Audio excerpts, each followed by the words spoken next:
How is Elijah all these years after the events of Unbreakable? How is it? Later, but you know, fine.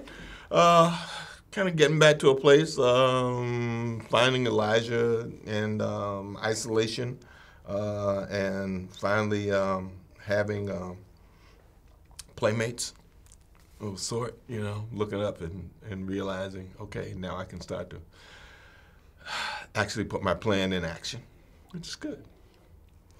All characters have their lights and shadows, but who do you think is the main villain, the Beast or Mr. Glass? Elijah.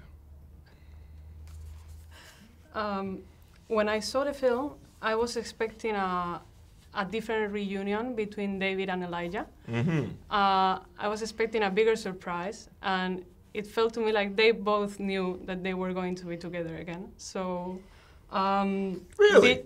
Yeah. Did you expect it to be like that before reading the script?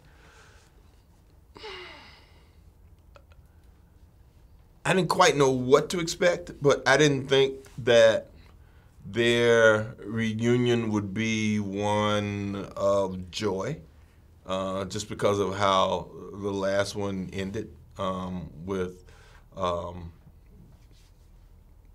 David Dunn being kind of repulsed by Elijah, and Elijah being very disappointed in David's reaction to him when he figured it out. So I figured them as enemies. Did Knight... You were like, yeah, sure. Did Knight talk to you about Glass during the time between Unbreakable and Split, or it was after Split, or? It was after he'd done Split that he called me to say he'd done this movie that he wanted me to watch. And I was like, why? And he said, just watch it and tell me what you think. So I watched it, and then I called him and said, so what's this mean? He said, well, it means that if this movie is successful, then we'll make the other part of Unbreakable. And that was what it was. We know that Elijah's weakness is his illness. But at the end of Unbreakable, he gets caught. So it feels like he lacks of a strength, because his plans always get frustrated. So what would you say that is Elijah's strength? Elijah's strength is his mind. He suffered a lot. He understands suffering. He knows that the world is an unfriendly place, and he's made his peace with that. But he also knows that he has a will that's bigger than all those things, and that he'll find a way. Elijah Price kind of reminds me of Nick Fury in some ways.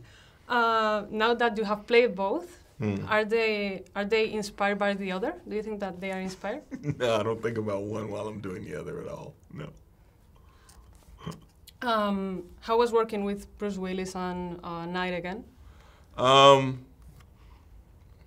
Bruce is always fun, because Bruce and I have done so many films together, so we have a very easy way of coming together and working. And we understand each other's rhythms and playing rhythms. But we didn't do that much together in this particular film.